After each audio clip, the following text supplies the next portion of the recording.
আসসালামু আলাইকুম, সবাইকে শুভেচ্ছা। আমার বাড়ির পেছনে মিয়ানমার এবং কিছু ধানি জমি আছে। ধানি জমিতে কাজ করছে লোক।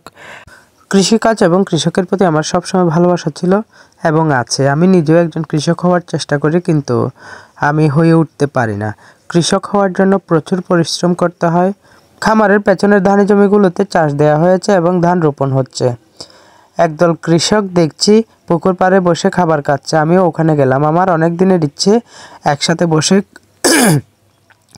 কৃষকের সাথে একসাথে বসে খাবার খাবো, কিন্তু আজকে আমি দুপুরে খেয়ে এসেছি, যার কারণে তাদের সাথে খেতে পারছি না। তবে আরেকদিন ঠিক তাদের সাথে বসে খাবার খাবো। মাঠে কাজ করে দুপুরে খাবার খাওয়ার তৃপ্তি আলাদা। তারা আমাকে অনেকবার বলেছে যে খাবার খাওয়ার জন্য ভাত আছে এবং তরকারিও নাকি বেঁচে যাচ্ছে।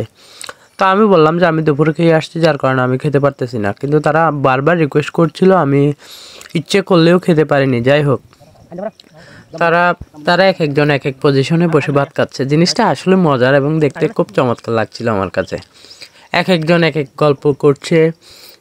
যে জিনিসটা আমার কাছে সবচেয়ে বেশি ভালো লেগেছে সেটা হলো তারা ভাতকে এক একজন নামাজ পড়ছিল। যাদের খাওয়া শেষ হয়ে যাচ্ছে তারা নামাজে দাঁড়িয়ে যাচ্ছে, যারা খাওয়া শেষ করছে তারা নামাজে দাঁড়িয়ে যাচ্ছে এবং নামাজ শেষ করে আবার কাজে চলে যাচ্ছে। এই জিনিসটা আসলে সুন্দর। তাদের সাথে বেশ কিছুক্ষণ গল্প করলাম।